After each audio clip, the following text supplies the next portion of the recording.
Welcome to the Encore Audio Archives YouTube channel. I'm Taper Dave, and this is my channel. I've uploaded hundreds of talks here that I've recorded at meetings in West LA, and I've also recorded conventions starting in 2013. I've got a bunch of those up. And Walt and Mary Murray, the original owners of Encore Audio Archives, started the company in the 80s, and Walt recorded Joe and Charlie's and a bunch of stuff down in Vista, California. My sobriety date is June 20th of 1994.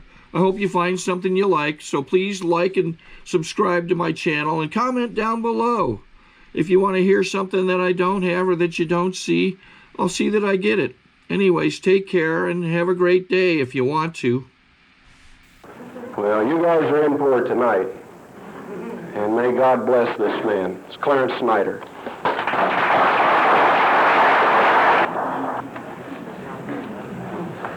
Well, thank you, Reverend Pearson. When he mentioned you can take anything you want out of that kitchen, don't take the stove and the icebox.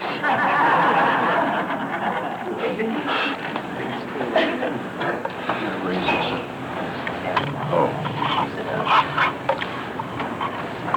This guy is the E.F. Hutton of AA now. Yeah. Oh, listen. Well, I am Clarence Snyder, and I'm a rummy. And I have recovered. A lot of people, I hear them always say they're recovering. When do we recover? Well, we recover when we go into this program. And we can stay recovered as long as we stay in the program. If we want to unrecover, well, we either neglect going into it or get out of it, quit going. Quit attending meetings and quit working by the plan that we have.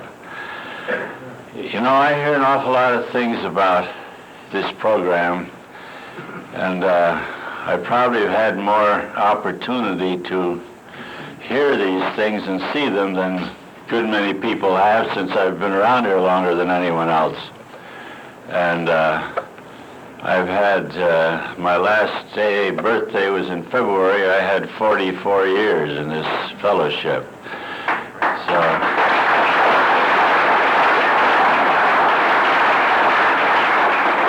this does not qualify me as Moses, but believe me, I have learned a few things. As dumb as I am, you have to learn something in that length of time if you stay active and stay around these people.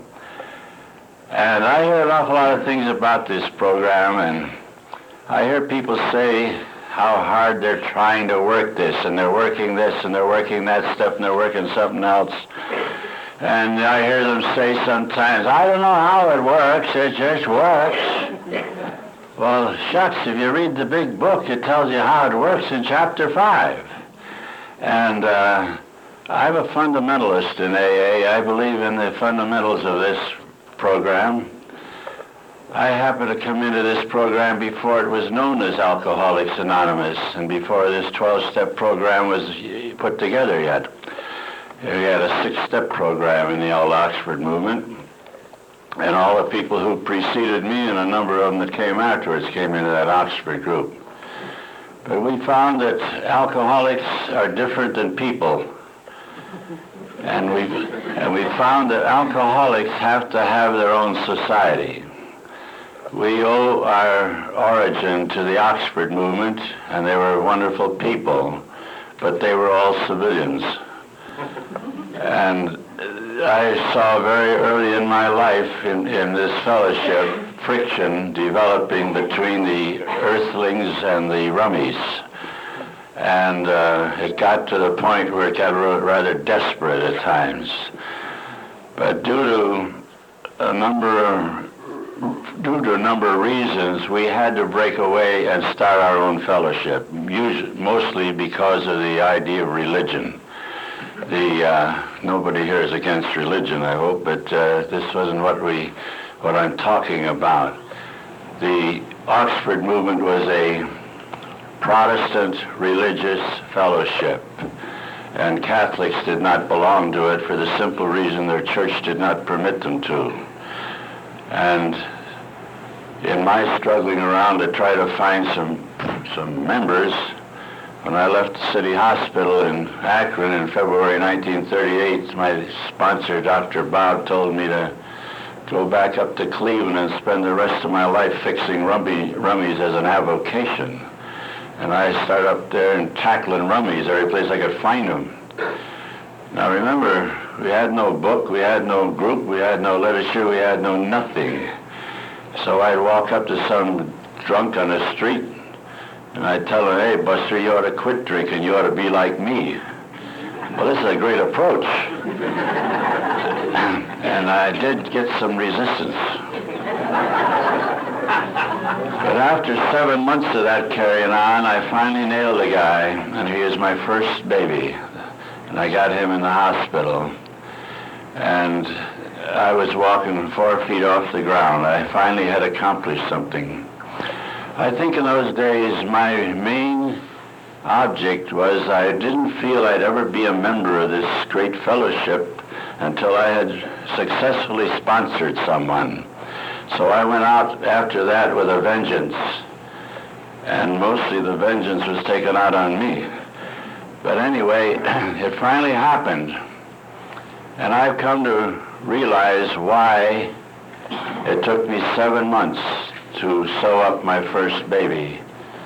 It says something in our program about carrying a message. Well, I simply didn't have a message. I had a lot of time, a lot of brass, a lot of eagerness, and a lot of ego, and what have you, but I had no message. But finally got one, apparently, because this fellow bought it. This poor guy, he was a captive audience, but he bought it anyway. And from that point on, they start coming in real fast. Had a dozen men going down to Akron from Cleveland, and as it happened, 7 of them were Catholics, and 5 of them were other infidels. And they saw this performance going on in the Oxford movement, all this witnessing and getting guidance for other people and reading out of the King James Version of the Bible, and all this. It really got wild sometimes. And these Catholics looked at me and looked at each other, and they told me they couldn't take this. So by this time we had written the AA book. That was written in the fall of 1938. And this is May of 39 I'm talking about now. So I went down to see my sponsor, tell him our problem. And he said, well, we're not keeping the Catholics out. I said, no, you're not keeping them out, but their church keeps them out. It's the same thing. They can't come in. He says, well, that's their tough luck. He says, no, it's not their tough luck. We don't need this kind of thing. All this falderall in the Oxford group that they can't handle, we don't need. We got the 12 steps in this book now, and we have the 4 absolutes of honesty, unselfishness, purity, and love. Anyone can live by that. I don't care if he's a Catholic or if he's a Hindu or what he might be, or if he's nothing, he can do this. Well, you can't do it. I said, we got to do something. So that's when the first unity came in AA. We had the biggest damn riot you ever saw down in Akron. And I thought, when I announced that we weren't coming down there anymore, we were starting our own group in Cleveland. And then I made the mistake of telling them the address where we're having the meeting. This is bad. Because next Thursday night in Cleveland, that whole bunch descended upon us. And they tried to break up our meeting. And one guy was going to whip me. And this, I must add, was all done in pure Christian love. But that was a second indication of unity. But we stuck together, and that's how AA started. It starts in a riot and it grows in riots. People talk about unity and all that crap. If we had unity in AA, you'd have one big group and about 6 people doing the work and the rest of them getting drunk. There are people come in this fellowship that have to move. They're leaders. They have to do something. They can't sit in that back row, and they can't sit on their hands. Alcoholics have peculiar tendencies and personalities, and they have to be doing something. Alcoholics are doers. They're not thinkers. Alcoholics don't think. They emote. No alcoholic's ever going to do anything until he feels a certain way. If he hurts badly enough, he'll do something. If he don't, all the king's horses are not going to pull him into it. So this is the way we have to prepare ourselves for membership here. You and I belong to the greatest fellowship in existence. And I don't mind telling you that, and I believe it too. And I'll tell you why. Everybody can't be an alcoholic. I don't think that over 8 or 10% of the population can become an alcoholic. I don't care how hard they try. They just don't have it. And we are very fortunate people. And we can get along with each other one minute and be killing each other the next, but we always love one another in the last analysis. It's great. We're the craziest bunch of people in the world. But I'll tell you what, if you're not nuts, you don't belong here. And we are, and people wonder about these things, you know. That's why other people can't understand us.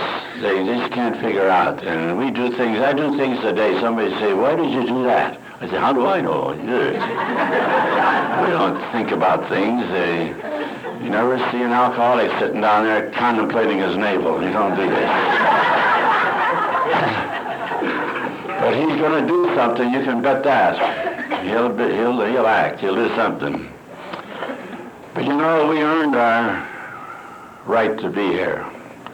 And unless a person earns his right to be here and realizes that, he isn't going to appreciate this place, really.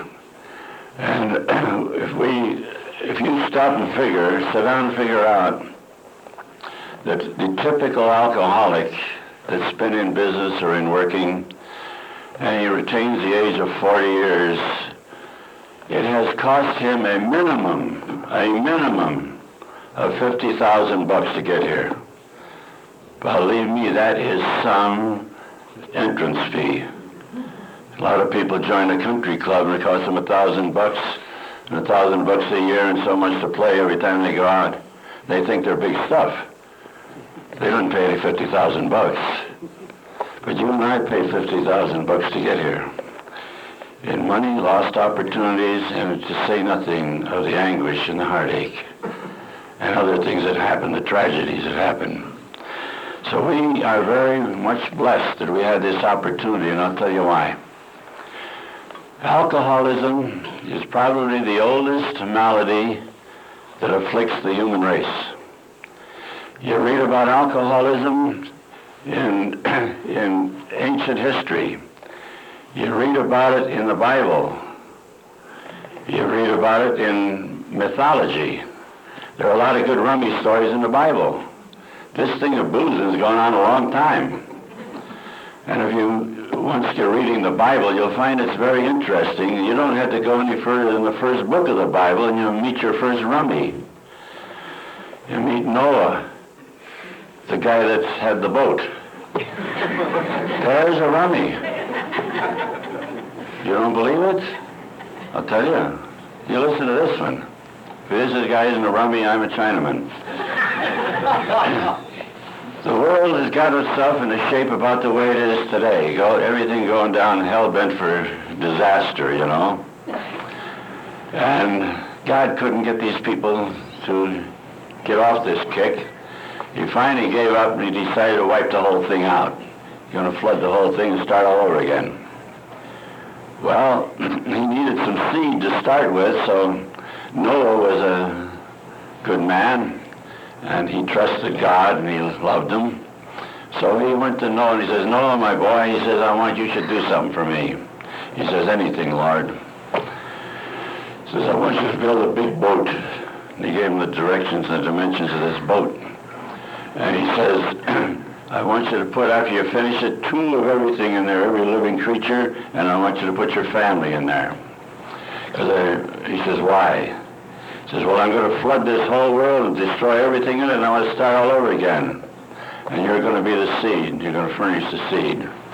Okay, that's all Noah had to know is what God wanted to do, so he goes to work, got his family out there cutting logs and working for years and years on that bloody boat. And you can imagine what old Noah got from the neighbors.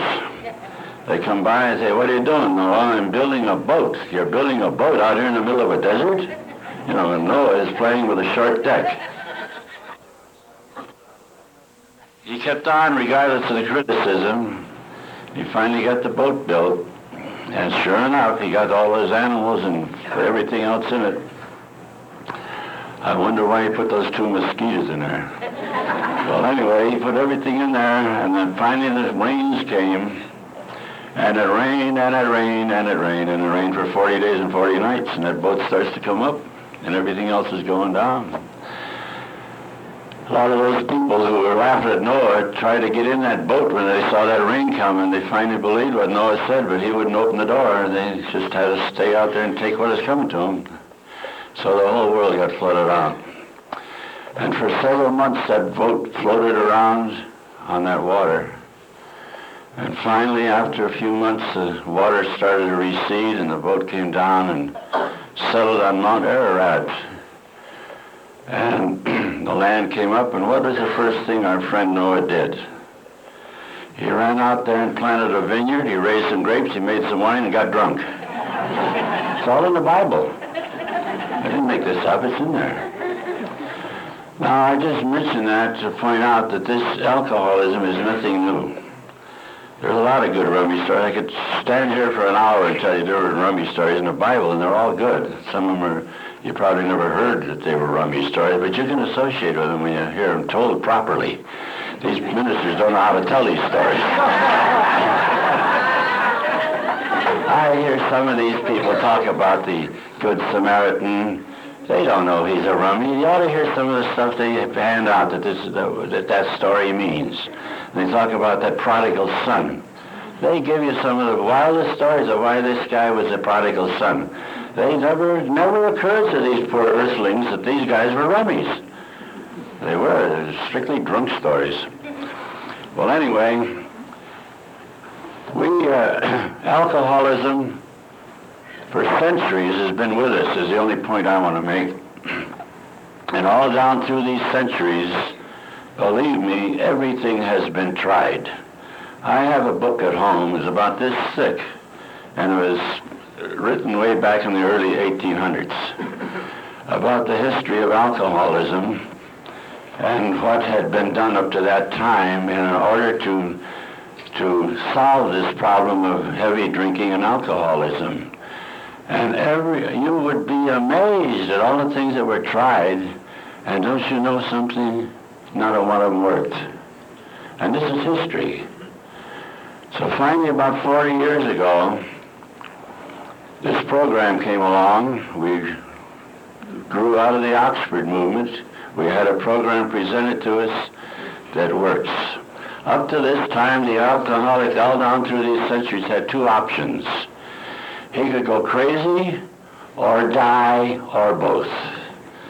About 40 years ago, this fellowship got together the way it is now, and the alcoholic got a 3rd option. He can still go crazy, he can die, or he can get well. That's the story, and you and I get well. We have the answer to it. Why people will not pay any attention to it? Because they're so stubborn and because they're so fearsome. They fear. Fear is what kills us. Fear is a motivating factor in the alcoholic's life. We're afraid to change our spots and change our whole direction. We're afraid to accept something that has a connotation of spirituality to it. We were in a meeting, a couple of the boys are here tonight. We were in a meeting not just a week or so ago, and these 2 boys got up and had the audacity in an AA meeting to mention Jesus Christ. And did they get torn apart? You don't talk about God and Jesus in this AA meeting. This is AA. Can you imagine that? And this is an old group. This is not a bunch of beginners that just come off of drugs or something. Really. These are supposed to be smart people. I wonder what they think, where this program came from. I wonder. I wonder if they ever read or ever study what these 12 steps say. It tells here how it works. Now, how does it work? Let me tell you how it works. Let me read this. Purposely, we didn't read this before the meeting, so I'm going to read it now. You hear this at all these meetings, and most every meeting we attend, we hear this read. Now, let me read it to you. So this is how it works. So don't everybody tell anybody you don't know why this works or how it works. Here is how it works. Rarely have we seen a person fail who has thoroughly followed our path. Thoroughly, get that word. Those who do not recover are people who cannot or will not completely give themselves to this simple program. Did you get that completely? Right? Okay, usually men and women who are constitutionally incapable of being honest with themselves. I always hesitate to talk about honesty in connection with alcoholics, but it's in the book. There are such unfortunates. They are not at fault. They seem to have been born that way. See? They are naturally incapable of grasping and developing a manner of living which demands rigorous honesty. See? Their chances are less than average. There are those, too, who suffer from grave emotional and mental disorders, but many of them do recover if they have the capacity to be honest. This is how it works. Don't forget this. Our stories disclose in a general way what we used to be like, what happened, and what we are like now. Now listen to this one. Here's a qualification for membership in AA. Right here. Listen to this very carefully. Because if you're not ready to do this, you're not ready for this program. It says, if you have decided you want what we have and are willing to go to any lengths to get it, you are now ready to take certain steps. Roll that in over a while. If you want what we have and are willing to go to any lengths, see? Says, that some of these we balked. We thought we could find an easier, softer way, but we could not. With all the earnestness at our command, we beg of you to be fearless and thorough from the very start. Some of us have tried to hold on to our old ideas, and the result was nil until we let go absolutely. Absolutely. No hanging on to anything. Let the whole thing go down the drain. Remember that we deal with alcohol, cunning, baffling, powerful. Without help, it is too much for us. But there is one who has all power. That one is God, not the light bulb, that's God. See? May you find him now. Now listen to this one. Half measures avail us nothing. It doesn't say that half measures avail us half results. It says nothing. How about that? We are extremists and we can't do anything halfway. When we drank, when we worked hard, we play hard. When we drink, we make a career out of it. So half measures we don't know anything about. But people come into this fellowship through fear and one thing or another.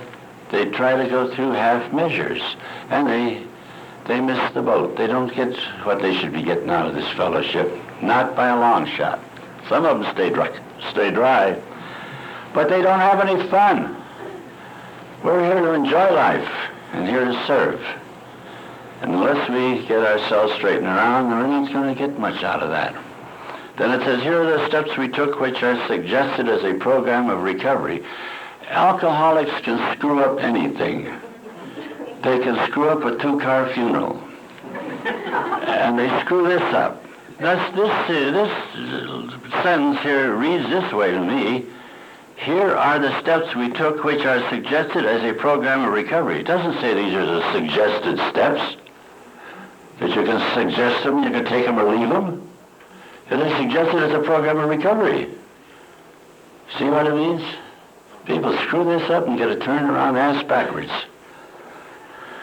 Well, here we go. Our program is divided into 4 phases. The first step is the first phase. That's the phase of admittance. Listen to that first step. It says two things in this first step, and most people only hear one. Most people hear one part of that step. They hear the first part. It says, we admitted we were powerless over alcohol. They don't hear this other part at all. And our lives had become unmanageable. See? There are 200 well-chosen words in these 12-step program, and alcohol is mentioned once. But there's an awful lot said in the rest of those steps about getting our life manageable. And that's what we have to do if we want to recover and have a good life and be happy with it and be serviceable. Yeah, any dingbat can quit drinking. You can quit drinking in jail. You can get sick, or you get somebody put a noose around your neck or something because you can't swallow it. But there's a lot of ways you can quit drinking, but that's not satisfactory. No. Booze is always going to be here in this world. There's no way that it's ever going to be eliminated because people will have it, and it's an accepted thing socially. And people, I was talking to some new people the other night, and they're talking about the alcoholic, how he changes, and the person who's a real alcoholic. He starts out drinking in social functions, and he's bragging about his drinking. Brags about it. Boy, did I get a load on last night, you know. Oh, do I have a head today. He brags about his drinking, eh? Brother, then the time comes when he starts lying about it. And man, when he gets there, he's in trouble. When you start lying about it, hiding those jugs, and trying to, all this self-justification that goes with it, we're in trouble then. So, people hear that, we admitted we were powerless over alcohol, and you hear them yammering about alcohol. They keep drink conscious the rest of their life. What we want to do is get the drink consciousness out of us and get something else in our life. Eh? Okay? My life is unmanageable. If my life is unmanageable and I can't manage it, and I admit it, I better find myself a manager. That's as simple as I can see it. Very simple. So, it says the next step, we came to believe. I came to believe. It doesn't say I believe this when I got here. I came to believe that a power greater than myself could restore me to sanity. The sanity bit never bothered me too much. I find some of the brethren get a little bit touchy about it, but you start looking over your life and some of the things you pulled off of those are the antics of a sane person. I'll take vanilla. But here I came to believe. Why did I come to believe that a power greater than myself could restore me to sanity? I'll tell you how I did it. The men who preceded me came to visit me in that hospital in Akron, the city hospital, these alcoholics. They were all older men than I was. That's why I'm the last one left of the original bunch. I just outlived them, that's all. And they had been down that road in alcohol. And they'd been through the ringer, believe me. And they told me that this power had helped them and would help me if I would but ask for it. And I wanted to believe him. That's how I came to believe him. I wanted to believe him. I wanted to get well. And I was willing to do anything that they told me. That's my willingness. This is what's necessary. All right. The second phase of our program is the second through the seventh step. We have the first phase is admission. Second phase is submission.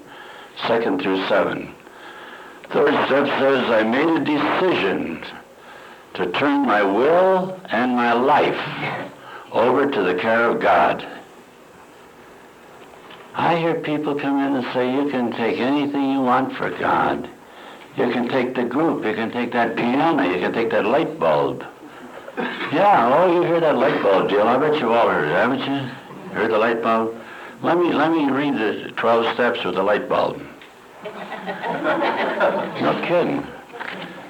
We admitted we were powerless over alcohol, their lives had become unmanageable, came to believe that a light bulb greater than myself could restore me to sanity. I made a decision to turn my will and my life over to the care of my light bulb. I made a searching and fearless moral inventory of myself, admitted to my light bulb, to myself, and to another human being. How do you like that?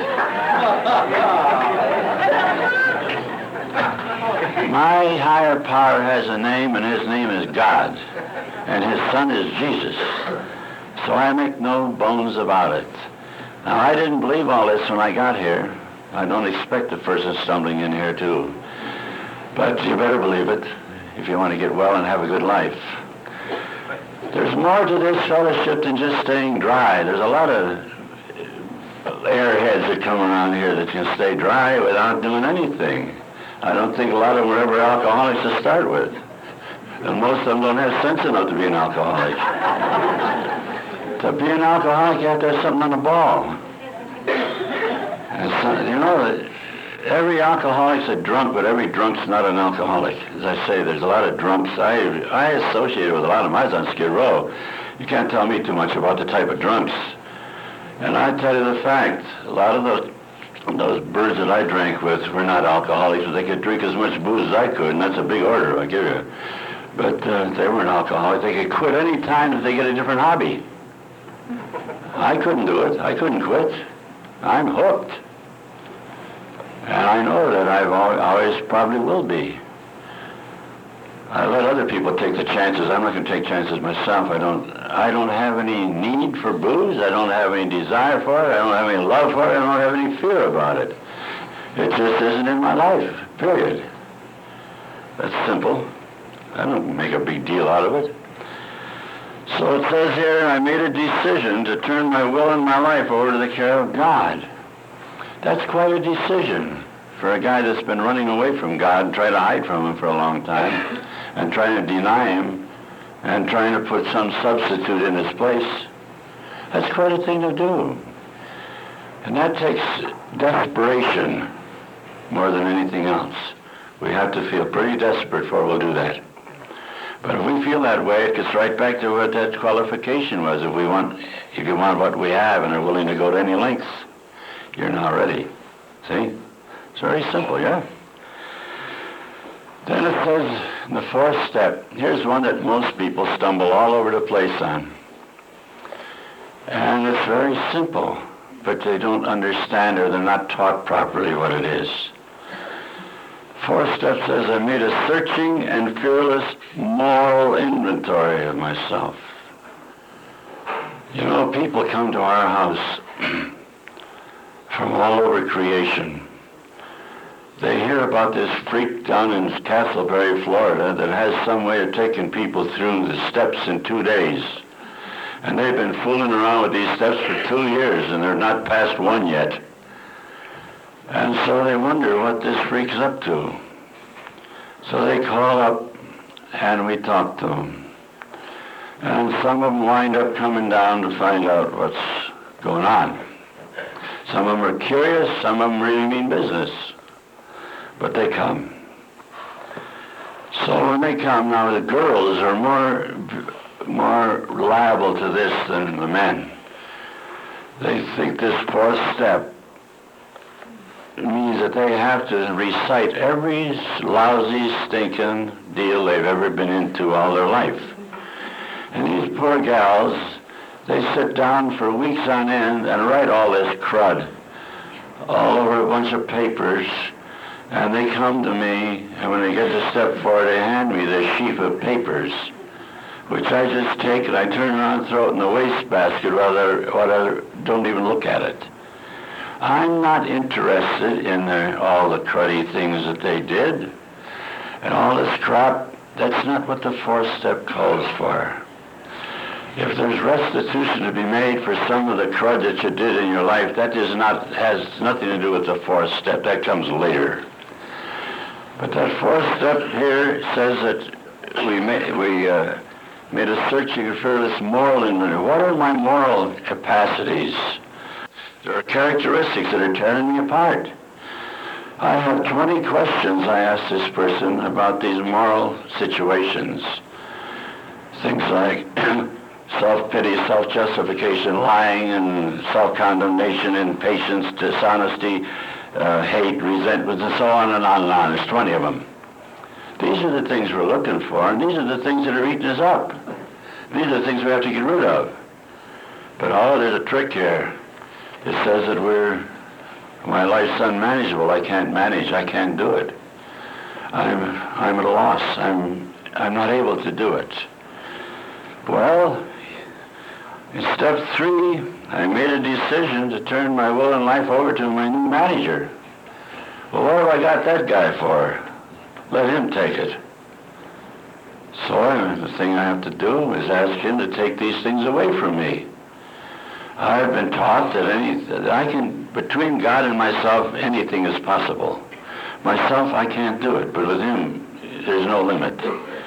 So I wind up with 10 or 12 of these stinking things in my character that I have to get rid of. So what do? It says I admit it to God and to myself and to another human being. What did I admit? All that crud? No. The exact nature of my wrongs.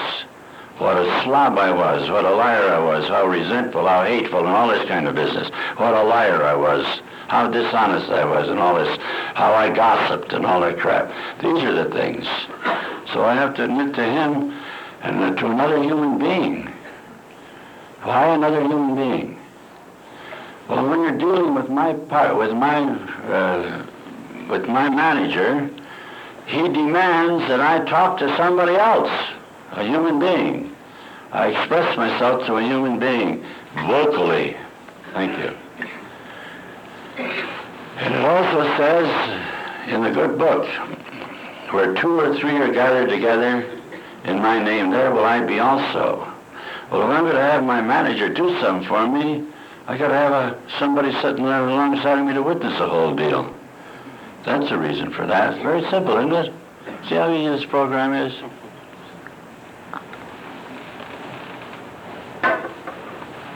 Believe me, if this program wasn't easy, I couldn't do it. No one could that comes here. Because by the time an alcoholic's ready for AA, he is incapable of taking it on a tough job. It has to be easy. It's just that simple. But people say, oh, it's so hard, and I'm having an awful time with step 4, step 2, step 1. They've been fooling around with that since for 5 years. Living miserable. When they can, 2 days or 1 day even, they could get over the whole thing and forget it. And go out and live like a king. Yeah. So, it says, I admit to God, myself, and another human being the exact nature of my wrongs. All right. Then it says this. Knowing that I'm an extremist, it says we're entirely ready. Not kind of ready or about to get ready. I'm entirely ready. What? For what? To have God remove all these defects of character. He's going to remove them. I can't do it. How simple, isn't it? Let George do it. Ready to have him remove them. All of them. Not just part of them. I'm very frank to admit there's some defects of character I'd like to keep. They're fun. But that isn't what the program calls for. And those fun things are usually the things that just the things that destroy us. So if we want to get well, there's the way we do it. This is a prescription for living. So what does it say then? I humbly asked him to remove my shortcomings. Humbly. I listened to a meeting one night of they were reading out of one of those books, 12 Steps, 12 Traditions or something. And somebody writing that book is trying to explain humbly. And they got so far off the track, I didn't know what they're talking about. They got all mixed up with humility and humbleness and crawling in the dirt and everything else. That's not what we do. Humbly means you approach your Maker in a humble, worshipful manner. That's what it means. You recognize who He is and what your position to Him is. That's what that means entirely. People make some things out of these things. We wonder where they get this crap. But that's the imagination of a rummy. Our imaginations are something else. Rummies, they should all be short story writers. After the 7th step, We go into the third phase, and that's restitution. That's the 8th and 9th step. It says we made a list of all persons we had harmed, now get this one, and became willing to make amends to them all. That's kind of hard, because there's people that we have insulted, people we've dealt with in one thing or another, and we don't want to talk to those people. And we don't want to get messed around with them. We were away from them, we don't want to get near. Fear. But that ain't what the program calls for. We have to do it. It says we made a list of all persons we harmed and became willing. We have to have a willingness to make amends to everyone. Obviously, we cannot make amends to everyone we've harmed. That's impossible. Because some people have moved away, they're out of our orbit, they're dead, or what have you, they're gone. The only thing we can do about that is I ask our manager to straighten it up for us. And he'll do it. Really. That's the only way to do it. That's what you got a manager for. He does the things you can't do. Why should you sweat it? Then it says, I made direct amends wherever possible, except when to do so would injure them or others. This is a thing, a person should never go around doing this amends business without the advice and counsel of a real wise sponsor. Because in our newness in this life, we get so excited about things, we start running off in 4 directions at once, and it's a very easy matter to get other people involved in some things that we have no business involving them in. So those steps should be taken with a good sponsor and follow his advice, a person that's living a good type of life in AA. Not just because some guy's been around here for 20 years. I know some guys in 20 years are still bums. The only difference is they're sober bums now. They were drunken bums, now they're sober bums. The worst bums anywhere when they're drunk, because they should know better. You know one? You're shaking your head, you know some of them, huh? Oh, good. I'm glad I'm not alone. You don't know any. Yeah. Well, let's not get into personalities.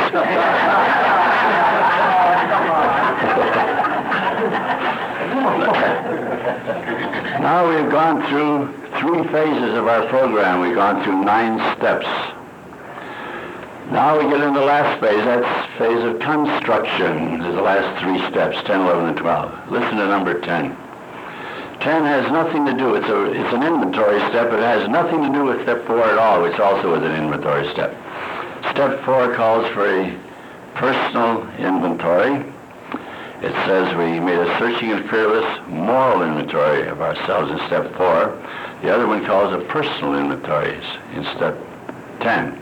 There's a vast difference. This moral inventory has all those moral degeneracies of ours that you list. But that isn't what the 10th step is about at all. The 10th step is a personal checkup on our actions every day, today. People talk about one day at a time. You know, most people, you ask them what they mean by that. Oh, I'm going to stay sober a day at a time. Oh, nuts. If you're in here only stay sober a day at a time, you're in the wrong league. Forget it. You're in here to live a day at a time. If you live a day at a time the way you ought to be living, you'll never worry about sobriety or drunkenness either. I can tell you that from experience. Nobody was any worse drunk than I was.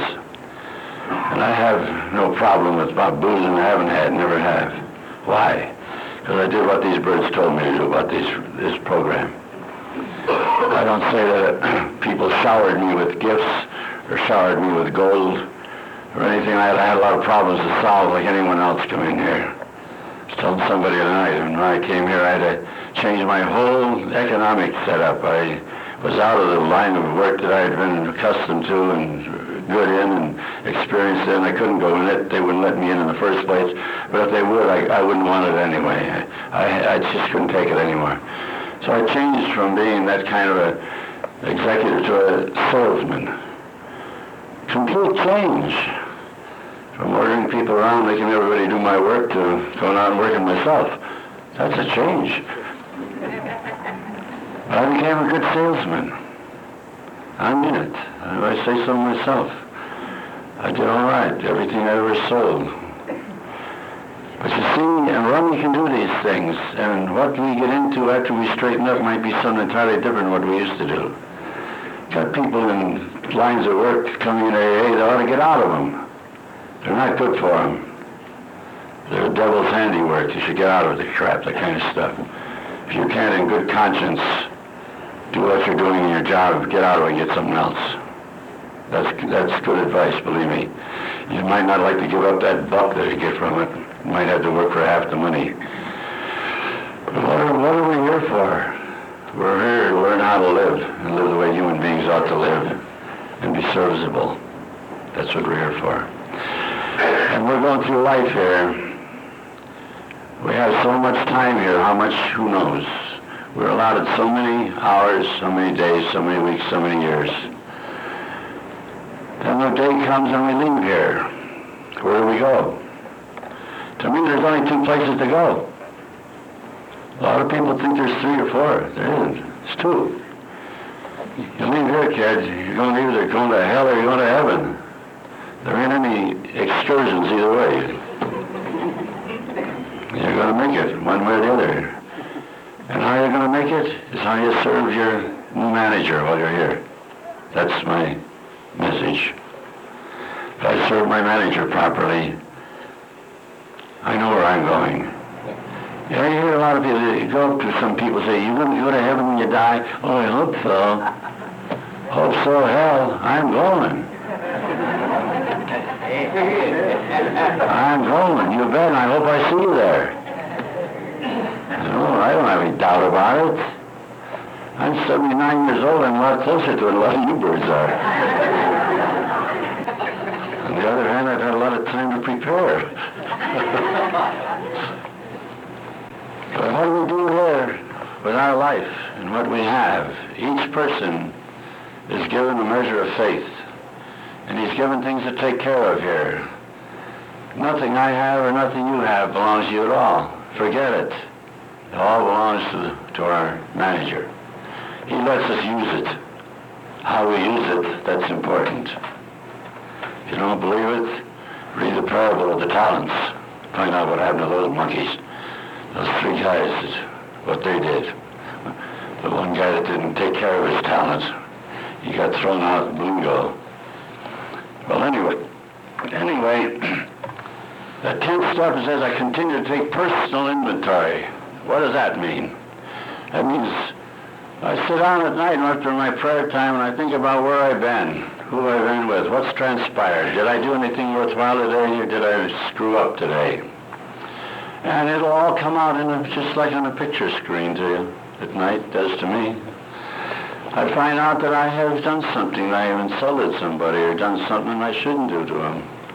Because we're human, we'll make mistakes. And I find out that I owe him an apology. I have to go do that right away. You can't afford to wait.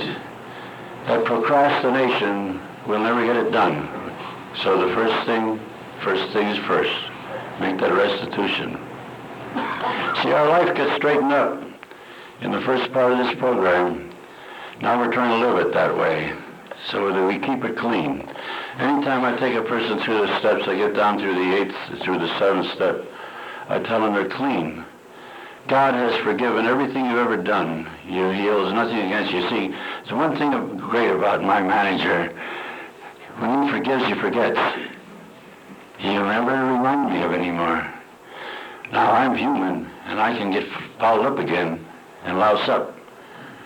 But I'll know it when I do, and I know what to do about it. And I don't wait till next week to ask his forgiveness. I do it right now. Now it gets to be a habit, and finally you don't louse up so many times. You deal with as many people as I do, you get a lot of chances to screw up. Believe me, a lot of people are rather isolated. They don't have much chance to get in trouble. But you get out and run around like some of we do. Brother, there's all kinds of things that you have to deal with. And we can make mistakes like anybody else because there's nobody perfect. We're only reaching toward perfection. We never reach it here. We'll reach it someplace else on the other side, but not here.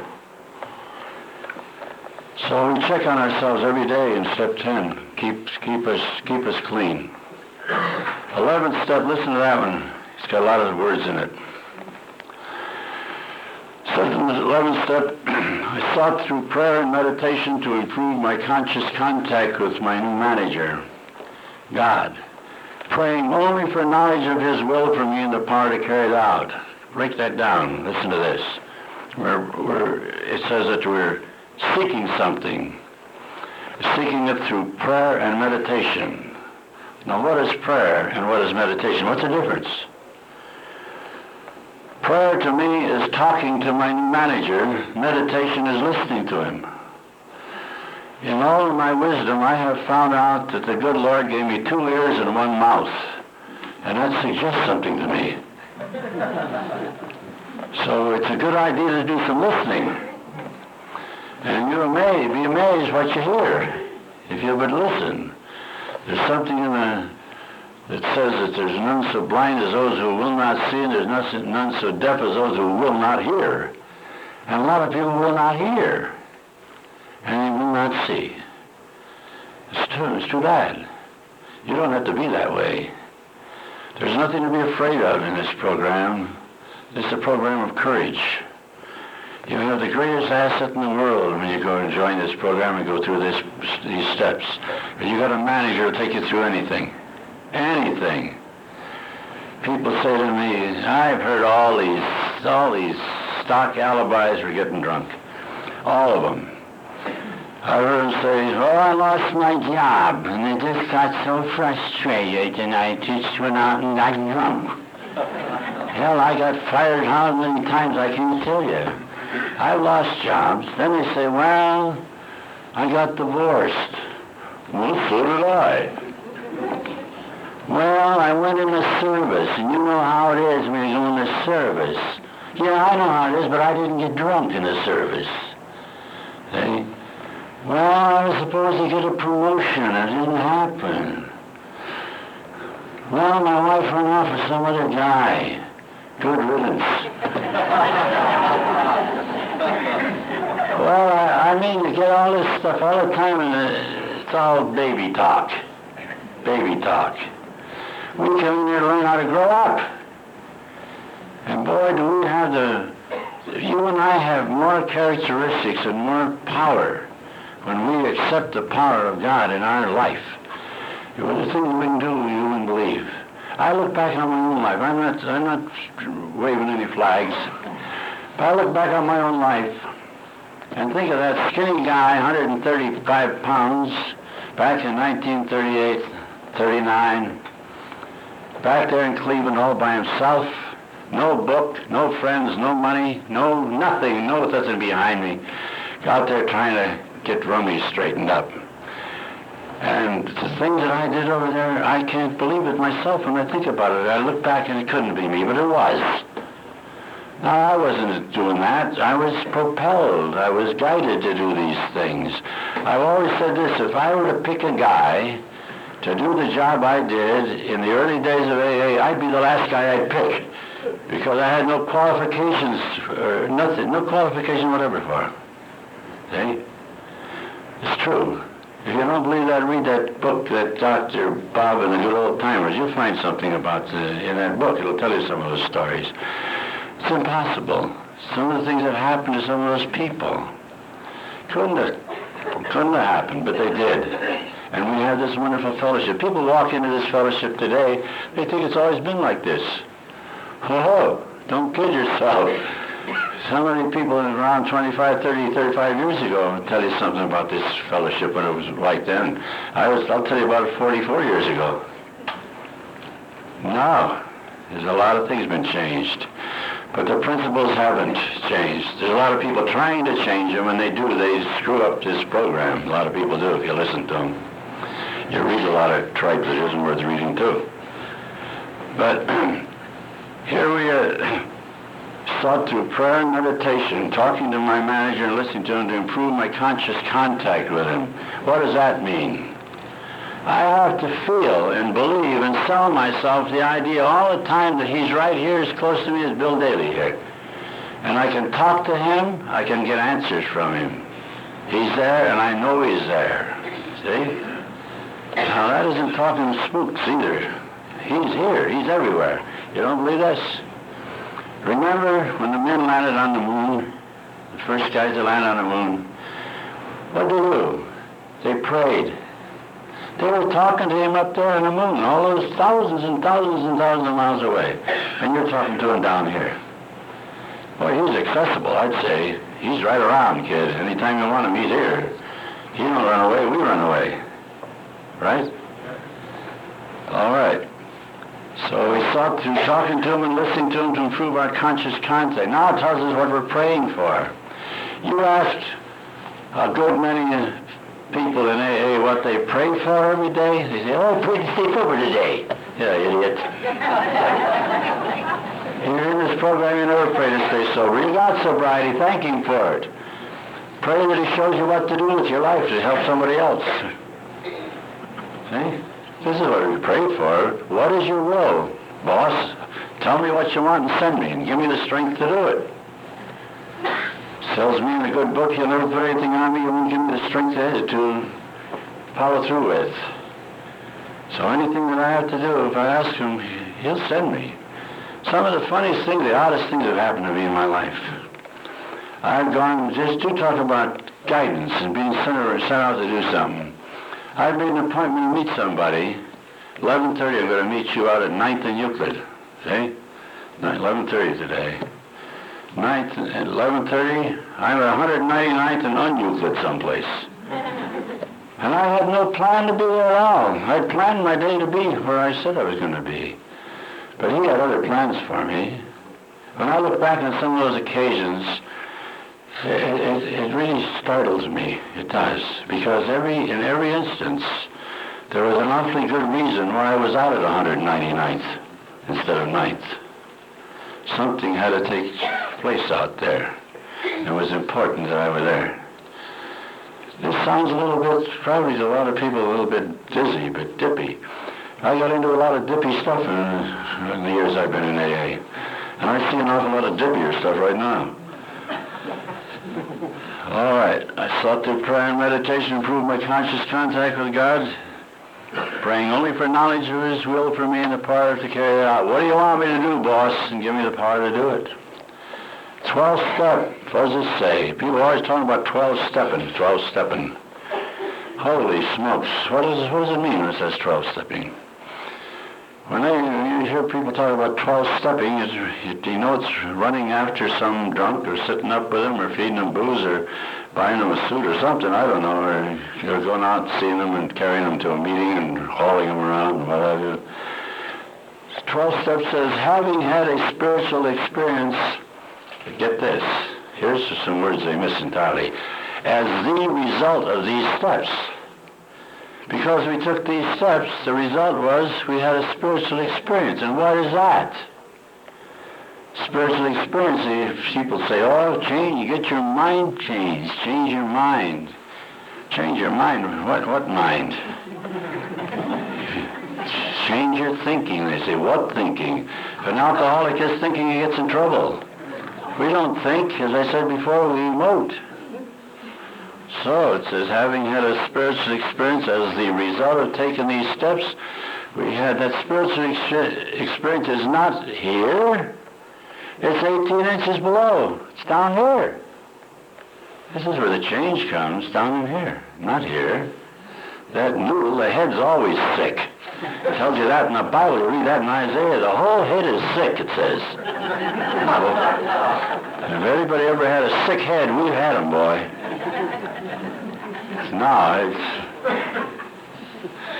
No, everything in this program came from the Bible.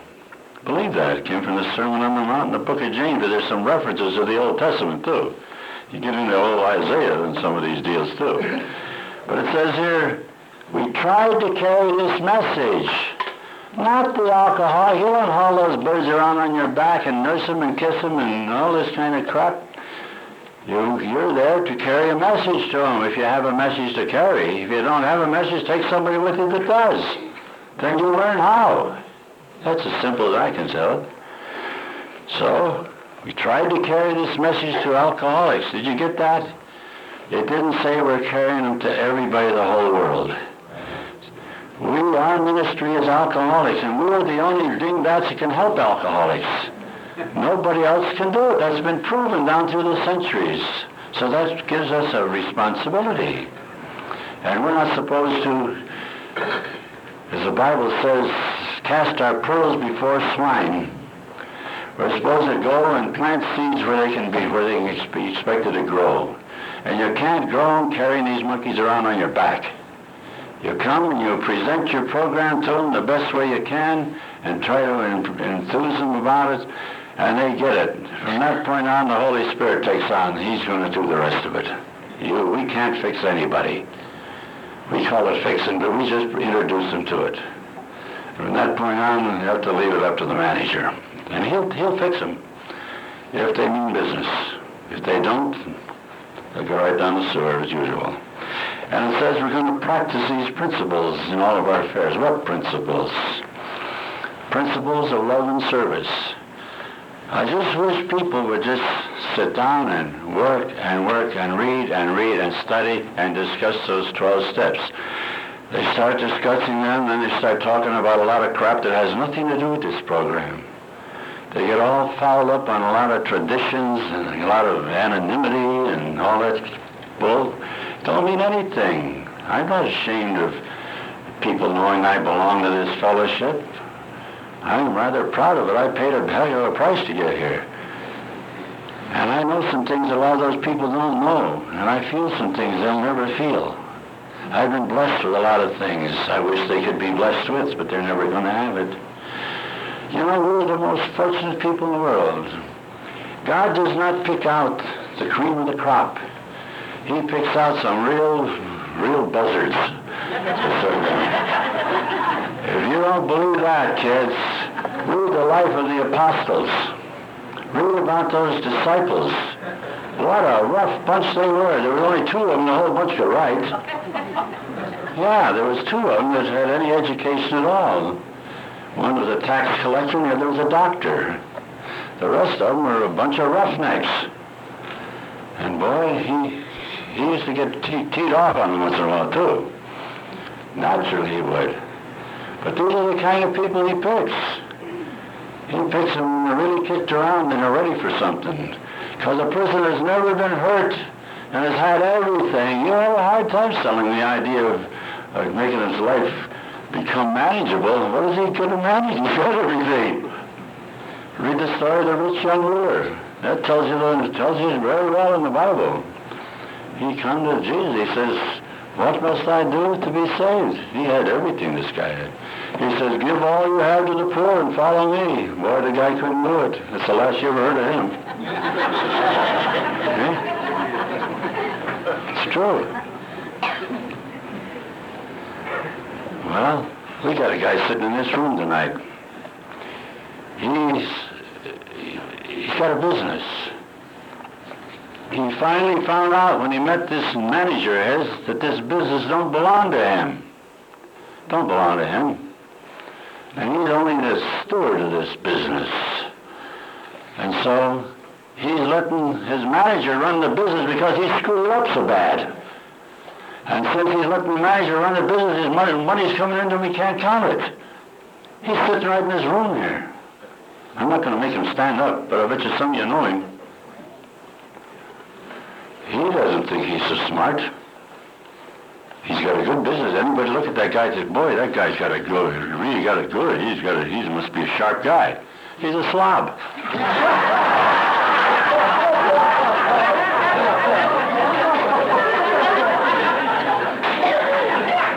But God takes care of him because he's his man.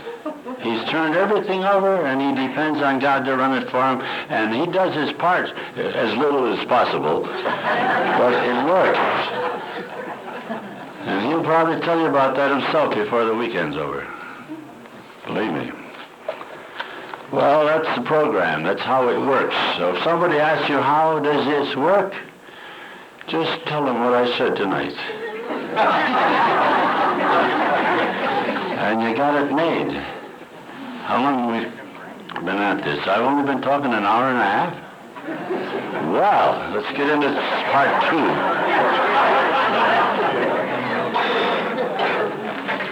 Now, this is a wonderful situation. I'm sure glad that I have had the opportunity and have been blessed with the opportunity to be among people such as you for so many years.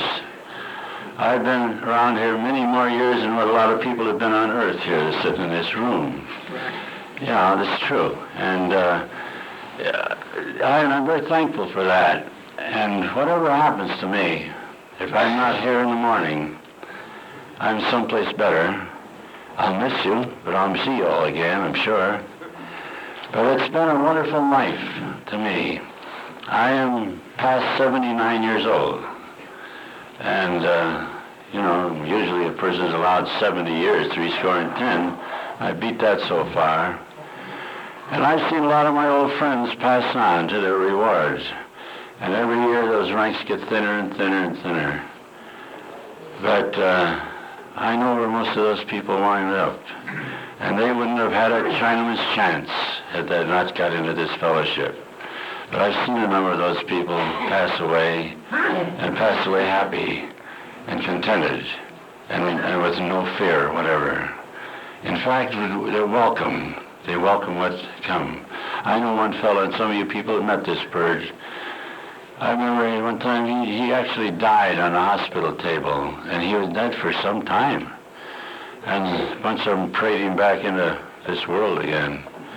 And he says, don't ever do that again if I go again. Things were too good where he went. They brought him back, he got mad at the people. Well, that's old Hal Hill. Some of you guys know him. You read a lot of his books. Yeah, this is true. And there's other experiences happen like that. But there's a wonderful life here. It prepares us for what's coming. And you and I have a chance to serve unlike any other person has in this community. We have alcoholics here to work with, and people who want to get their lives straightened out. Every alcoholic has to get his life straightened out. A lot of them don't have to go to the extent in their drinking that I did or some of the other people did. No, we're getting a lot of youngsters in here now. But they know that their life is wrong, and they want to do something with it. It's up to us to know what this program is and know how to give it to them. And know how to help inspire them to accept it and apply it. And you and I have this privilege. Now, what other society do you find where you can find this kind of a ministry where you are an expert, you are an expert, you are an authority. You're an authority in alcoholism. I belong to a number of different fellowships and lodges and clubs and organizations. I'm a joiner. And I have always taken some active part in everything I ever joined. And I've enjoyed a lot of these outfits and these different lodges and different things that I belong to, and I still do. And I attend because it keeps me balanced well, because I need some balance, I need some other contact besides just the one thing all the time. Naturally, you can't live on vanilla ice cream all the time. You have to have some nuts with it or something. But anyway, I have belonged to these outfits and have been active in them. But I enjoyed them, and I've gotten some benefits from them. And I like to feel I've contributed something also. But I have never, there's no outfit that I know of that can match what we have here in this fellowship. Because this is a life-giving and a life-sustaining fellowship. We take people who are dead and help them to live. And what a life we have. What a life. It's been awful nice talking to you. And I know I'll be talking to a lot of you personally before the weekend's over, and I'm happy that you all came here, and we were fortunate in getting enough beds for all the people we have this time. And next time we'll have more beds, so bring a friend next time, and we'll give them the benefit of something that's real. This is real AA that you're going to get here. It's not a lot of this hogwash that you hear, and they talk about a lot of things that have nothing to do with changing your life at all. So We all know what I'm talking about. Come here, you'll learn something about living. And that's what we're here for. Learn how to live as human beings are supposed to. Thank you very much.